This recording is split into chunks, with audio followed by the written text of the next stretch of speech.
à toutes et à tous ma team Kiefer, j'espère que vous allez bien. Aujourd'hui pour cette nouvelle vidéo on se retrouve pour parler du Tour de France 2023 qui approche à grands pas. C'est le 1er juillet, c'est donc pas le samedi qui arrive mais le samedi d'après. Le départ sera en Espagne, inédit à Bilbao, pour une étape qui reliera Bilbao à Bilbao, 182 km au programme, une étape vallonnée pour Puncher pour attribuer le premier maillot jaune du Tour de France, le premier maillot à poids également. Il y aura quand même pas moins de 5 difficultés au programme, 3 de 3ème catégorie, une de 2ème catégorie et une de 4ème catégorie. On devrait avoir des hommes à l'attaque pour aller chercher le maillot à poids. Pourquoi pas le maillot jaune? Les baroudeurs auront leur chance. C'est rare qu'une première étape du Tour de France donne la place à ce genre de profil. Souvent c'est un sprint massif à 70% et à 30% des cas c'est un contre-la-montre. Là ça sera une étape pour Puncher, c'est donc assez rare, vous l'avez compris.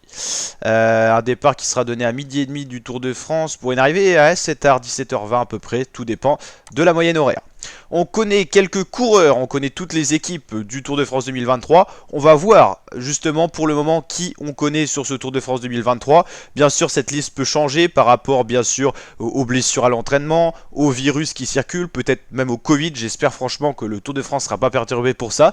Mais en tout cas on va regarder d'abord tous les coureurs qu'on connaît pour le moment. On fera bien sûr une vidéo quand on connaîtra tous les coureurs et toutes les équipes officielles, mais là c'est juste pour un avant-goût en bouche de qui on aura pour ce Tour de France. Normalement on connaît quasiment tous les favoris qu'on aura au Tour de France. Pour la Jumbo-Visma on connaît toute l'équipe. Jonas Vingegaard, le vainqueur sortant du Tour de France 2022, sera de la partie pour défendre son titre, accompagné de Tiesj Benoot, Puncher, il aura peut-être son mot à dire dans la première étape, mais surtout un coureur qui passe un peu partout.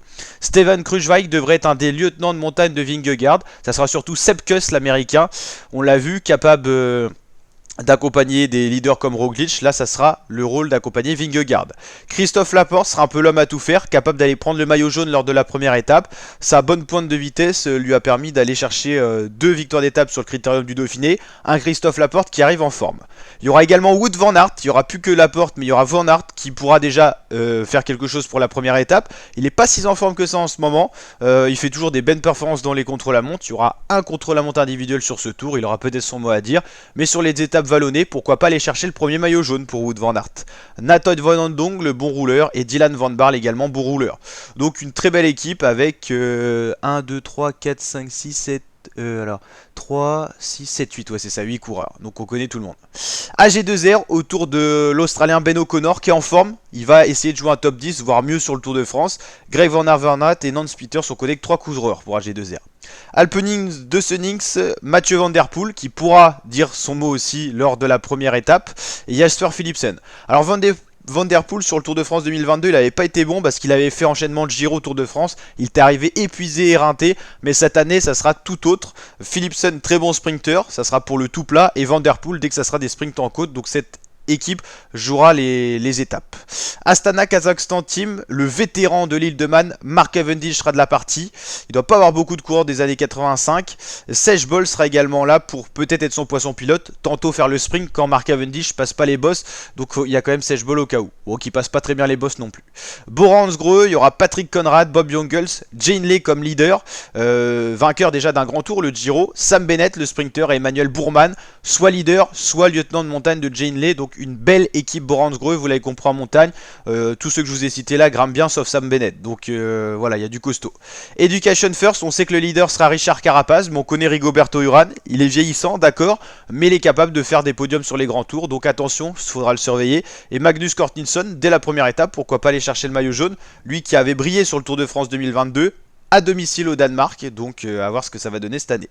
La Groupama FDJ autour de David Gaudu, il n'y aura pas de sprinter, Arnaud Démare ne sera pas de la partie, il y a Kevin Geniez, Stéphane Kung, Valentin Madouas et Thibaut Pinot pour son dernier Tour de France avant sa retraite, à part s'il est champion de France. Ineos Grenadier, Tom Pidcock, Daniel Felipe Martinez, Miral Kwiatkowski ou Carlos Rodriguez. Bon, on ne sait pas trop qui sera le leader, hein. On sait qu'Egan Bernal n'est pas en forme, Geraint Thomas vient de finir le Giro, il sera certainement pas là. Carlos Rodriguez, il peut être leader, mais il a montré qu'il n'était pas très en forme. Et Daniel Felipe Martinez, pareil, il peut être leader, mais il a montré qu'il n'était pas très en forme. Pourquoi pas tenter Kwiatkowski, qui a toujours eu des bonnes refs. Intermarché Circus Swanty autour de Luis Menches, le Sud-Africain, qui commence à prendre de l'âge, capable de faire des top 10 sur les grands tours comme l'an dernier. Adrien Petit et Binyam Girmay. Binyam Girmay, il peut gagner la première étape aussi. Il y a des prétendants, il y a vraiment de la qualité, hein. Movistar Team autour d'Henrik Mas pour leader. Matteo Jorgensen peut faire quelque chose aussi au général. Nelson Oliveira, José Arcas, Ruben Guerrero. La Soudal Quick-Step autour de Fabio Jacobsen pour le sprint. Michael Morkov, poisson pilote. Rémi Cavagna pour le sprint. Et le champion de France sera sur le champion de France du contre-la-montre sera sur le Tour de France, ça régale. Et Julien Lafilippe qui aura son mot à dire sur la première étape, mais on a tendance à dire voilà, c'est un Français, on rêve qu'il soit en maillot jaune et tout, mais il y a énormément de concurrence cette année, peut-être plus que les autres années pour aller chercher une étape au sprint. Les Binyam Grimaille, les Wout van Aert, les Mathieu Van Der Poel qui sont très en forme en ce moment. Attention, Christophe Laporte également, un autre Français, mais il y a énormément de monde, Magnus Cort Nielsen, enfin David Gaudu même, enfin il y a énormément de monde qui peut aller chercher le maillot jaune et ça va être spectaculaire. Warren Barguil, qui est le seul coureur qu'on connaît de la Arkea pour l'instant. La Bahrain Victorious, Matej Mohoric, Wout Poels, Miguel Landa. Barguil il était sur le Giro si je dis pas de bêtises.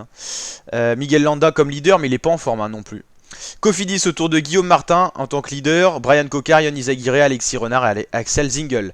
La DSM autour de Romain Bardet, Mathieu Dinam, Nils Ekoff. La Jayco Alula, Dylan Groenewegen pour le sprint, Simon Yates pour leader et Michael Matthews. Les deux frères Yates seront là mais pas dans la même équipe. La Lidl Trek, Mats Pedersen, Tony Galopin, Bauke Mollema et Jasper Stuyven pour le sprint. La UAE Team Emirates, Tadej Pogacar, Rafał Majka, Adam Yates, Marc Soler. Il y a du beau monde dans cette équipe. Deux gros leaders, Pogacar, Yates qui est arrivé dans ces rangs-là cette année. Lotto Destiny, Calabewan et Thomas de Gent. Total Energy, Peter Sagan. Israël Première Tech, Jakob Fuglsang, Giacomo Nizzolo. On parlait de Mark Cavendish, mais Fuglsang c'est la même génération, puis là il est pas très bon en ce moment. Alexander Kristoff et Tobias Alland Johansen pour la Uno X Pro Cycling Team, l'équipe norvégienne qui découvrira son premier Tour de France de son histoire. Donc ça sera la belle histoire pour cette équipe qu'on verra certainement à l'avant, qui voudra montrer le maillot.